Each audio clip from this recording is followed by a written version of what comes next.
On the surface, Willow Creek seemed like the kind of town where nothing terrible could ever happen. It was small, surrounded by quiet forests and open fields, the kind of place where neighbors waved to each other from their porches and where children played late into the evening without fear. But beneath that calm exterior, a storm was about to erupt. It all began on a crisp autumn evening in 2005, when 16-year-old Emily Carter set out to walk home after spending the afternoon at a friend's house. The distance between the two homes was short, barely a 10-minute walk along a familiar road she had traveled countless times before. It should have been an ordinary evening, the kind that disappeared into memory without a second thought. Instead, it became the night that changed everything. Emily was known in town as bright and dependable. Her teachers described her as hardworking, her friends said she was loyal, and her parents trusted her completely. She rarely stayed out late and always kept in touch. That night, she left her friend's house just before sunset, promising to call once she got home. But when she didn't check in, her parents grew uneasy. At first, they thought she might have been delayed or distracted, perhaps stopping at a neighbor's, but as the hours dragged on with no sign of her, unease turned into panic. The first strange discovery came the next morning. A passerby found Emily's shoes on the roadside about halfway between her friend's house and her own. They were neatly placed side by side, almost too carefully, as if someone had staged them to be found. There were no scuff marks, no torn laces, no signs of a struggle nearby. Just silence and a pair of shoes that seemed to whisper that something was very wrong. Her phone was missing, and none of her friends had heard from her since she left. By that afternoon, the police had launched a search. Officers, volunteers, and neighbors combed the woods, checked ditches, and knocked on doors. Dogs were brought in to trace her scent, but it vanished abruptly near the spot where her shoes were discovered. It was as if Emily had simply disappeared into thin air. Whispers spread quickly through the town, each theory darker than the last. Some believed she had run away, though her close relationship with her family made that unlikely. Others suspected a stranger had passed through town and taken her. A few even wondered if someone close to her might know more than they admitted. As the search stretched into days, fear settled over Willow Creek. Parents no longer let their children walk alone. Doors that had always remained unlocked were suddenly bolted shut, and the sense of safety that defined the town began to crumble. Each night, Emily's parents left a light burning on the porch, hoping she would somehow find her way home. But as time passed, hope turned to dread. The town that had once felt so secure now seemed haunted by shadows. What should have been a simple walk home had become the beginning of a chilling mystery that no one could explain. The investigation into Emily Carter's disappearance began with urgency.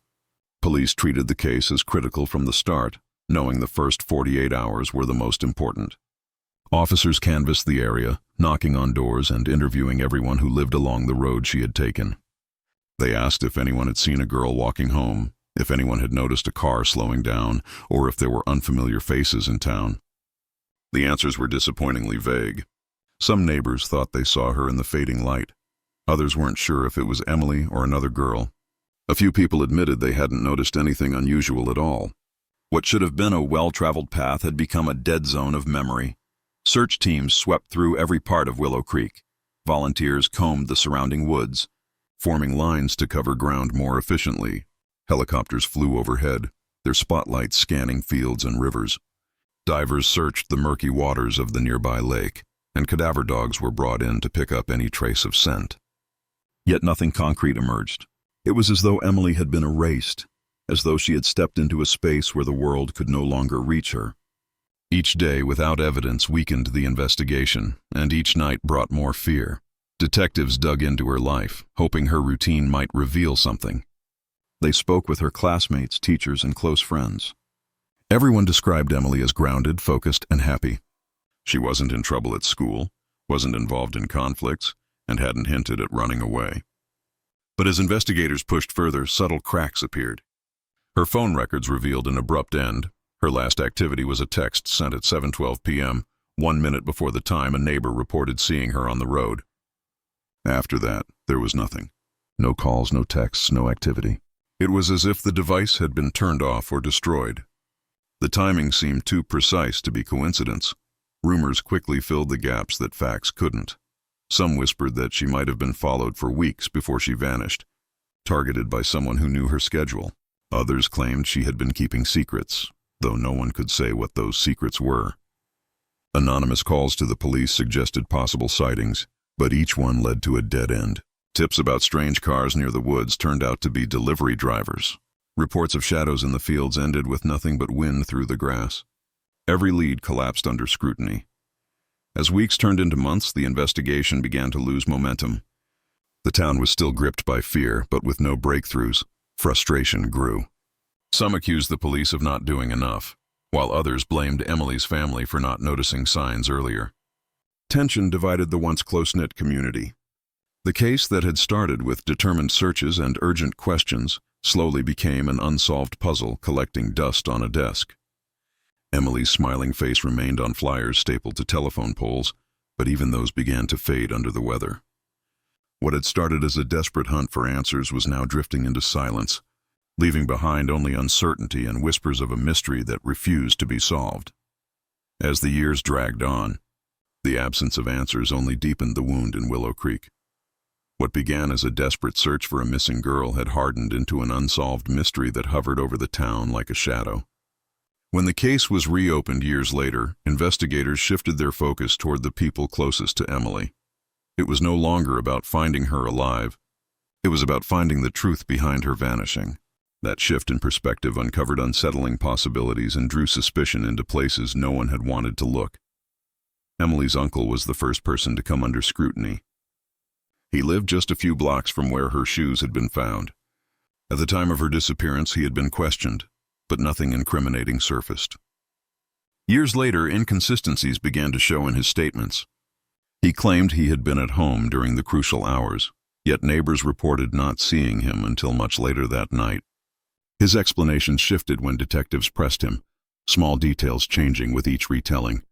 Though no physical evidence connected him to Emily, his behavior left investigators uneasy. Attention then turned toward one of Emily's former classmates. He was a boy who had once shown interest in her, someone who had been dismissed as awkward but harmless. Years later, investigators discovered he had told friends disturbing stories about knowing what happened to Emily. At first, these seemed like tasteless attempts at attention, but the more detectives examined his past, the more troubling it appeared. He had lived near the road Emily had walked down, and on the night of her disappearance, his whereabouts could not be confirmed. Despite this, every attempt to pin him down with evidence unraveled. His alibi, though shaky, ultimately stood firm, and witnesses who initially came forward with concerns later recanted their statements. Other suspects emerged as whispers and rumors piled up. A drifter passing through town had been arrested for unrelated crimes months later, and some believed he might have taken Emily. Another theory suggested someone within the community had been involved, hiding in plain sight. Each lead brought a surge of hope that the mystery might be solved, only for it to dissolve into frustration. The case became a cycle of building suspicion, raising possibilities, and then watching them collapse. It was as if an invisible hand was erasing every trace, keeping the truth just out of reach. The unsettling part was how quickly suspects seemed to slip away from scrutiny. Each time investigators thought they had a breakthrough, evidence disappeared or failed to meet the threshold for charges. Files grew thicker with notes but thinner with answers. Over time, the weight of suspicion settled on the town itself. Friends eyed neighbors with doubt, families avoided certain conversations, and a deep unease spread through the community. The passage of years only intensified the uncertainty. Emily had become less of a person and more of a haunting presence, a reminder of unanswered questions and unhealed wounds. Every suspect brought the hope of closure, but every failure left the mystery more tangled. Instead of clarity, the town was left with growing paranoia and the chilling sense that someone among them might know the truth but was determined to keep it hidden. More than a decade had slipped by when fate finally shifted the course of Emily Carter's case. Willow Creek had grown quieter over the years, though the memory of her disappearance still lingered in whispers and in the cautious glances parents gave their children when they walked too far from home. Most had resigned themselves to never knowing the truth, but everything changed when a construction crew began renovating an abandoned warehouse on the edge of town. Hidden behind a crumbling brick wall in the basement, workers stumbled upon a space that should not have existed. The room was small, sealed away for years, its air thick with dust and decay. Inside, scattered across the concrete floor, lay personal belongings that froze investigators in their tracks. Among them was a faded backpack recognizable from missing persons flyers, the very backpack Emily had carried on the day she vanished. Its contents had remained untouched. Notebooks, a pen with her name engraved, and a folded sweater her mother remembered buying for her birthday. These objects were not just evidence. They were fragments of a life that had been cruelly interrupted. The notebooks revealed even more. At first glance, they appeared to be schoolwork and journal entries, but deeper within were pages filled with anxious scribbles. Emily had written about a persistent fear of being watched, of footsteps following her after school, of shadows that seemed too close. She never named anyone directly, but her words hinted at a looming presence in her life that she could not escape. For investigators, this was the first tangible clue that her disappearance might not have been random at all. Forensic teams examined every inch of the hidden basement. Dust coated nearly everything, but fingerprints were found on the surface of Emily's backpack. After careful analysis, they were matched to a man who had once been an eager volunteer during the early search efforts. At the time, he had been praised for his commitment, helping organize search lines and distributing flyers with Emily's face on them. He had blended seamlessly into the grieving community, but now, his connection to the hidden room could no longer be ignored. The discovery reignited the case, drawing media attention that Willow Creek had not seen in years. News crews lined the streets, and headlines declared a possible breakthrough in one of the town's darkest mysteries. Residents were stunned to learn that someone they had trusted, someone who had walked beside them in their grief, might have been the one who carried the darkest secret of all.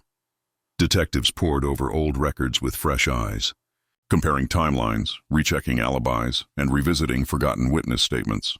What had once been dead ends now formed a pattern that pointed toward something long concealed. The hidden basement was not just a place of storage. It was a silent witness, holding onto the fragments of a truth that had been buried for years. The revelation did not answer every question, but it cracked open a wall of silence and set in motion the unraveling of a story that had haunted Willow Creek for far too long. The man at the center of the renewed investigation was someone the community had trusted without hesitation. He had lived among them quietly, blending into the rhythms of Willow Creek, presenting himself as a helpful neighbor and a steady presence in a town marked by unease. For years, no one had thought to question him. He attended local gatherings, volunteered at events, and often spoke with sympathy about Emily's case. To many, he seemed almost too concerned, as if he carried the town's grief as his own. But behind that facade lay a truth more disturbing than anyone imagined. Forensic evidence taken from the basement sealed his fate. The fingerprints on Emily's backpack were matched to him with certainty. Investigators also found remnants of tape and rope fibers buried beneath layers of dust, materials that suggested confinement. When his home was searched, the quiet mask he had worn for years shattered. Hidden in the back of a locked cabinet were journals, each filled with obsessive writings about Emily. Some entries dated back months before her disappearance, detailing his fixation with her routines, the routes she walked, and the time she left school. He had written about her laughter, the way she carried herself, and his growing belief that she was meant to belong to him. The discovery horrified the community. The man they had trusted had been hiding in plain sight, living side by side with the very people who searched for Emily, while privately documenting an obsession that spiraled into something unthinkable. It became clear that her disappearance had not been the result of chance or a passing stranger. It had been carefully planned by someone who had studied her every move, waiting for the moment when she was most vulnerable. The revelation brought Emily's family a measure of truth, though not the closure they had once prayed for. There was no sign of her remains in the warehouse or on his property. Forensic teams searched tirelessly, uncovering fragments that suggested a grim end, but no full answers. Her family had to face the devastating reality that they might never bring her home in the way they hoped. Still, the identification of her abductor ended years of tormenting questions. The haunting uncertainty was finally replaced with knowledge, however painful it was to carry. The trial that followed was a spectacle, with the nation's eyes fixed on Willow Creek. Prosecutors laid out the evidence piece by piece, painting a picture of obsession turned violent. The journals, the fingerprints, the hidden room, all pointed toward a man who had fooled an entire community for years. The verdict was swift, and justice, though delayed, was finally served. He would spend the rest of his life behind bars, stripped of the carefully crafted mask he had once worn. For Willow Creek, the case left deep scars. Trust once taken for granted was harder to rebuild. Families kept closer watch over their children, and strangers were met with wary eyes. Emily's story became a reminder of how darkness can exist even in the places that seem safest. The truth had finally come to light, but it came at a cost the town would never forget. Emily Carter's name would live on, not only as a memory of what was lost, but as a symbol of a justice long delayed, yet never completely denied.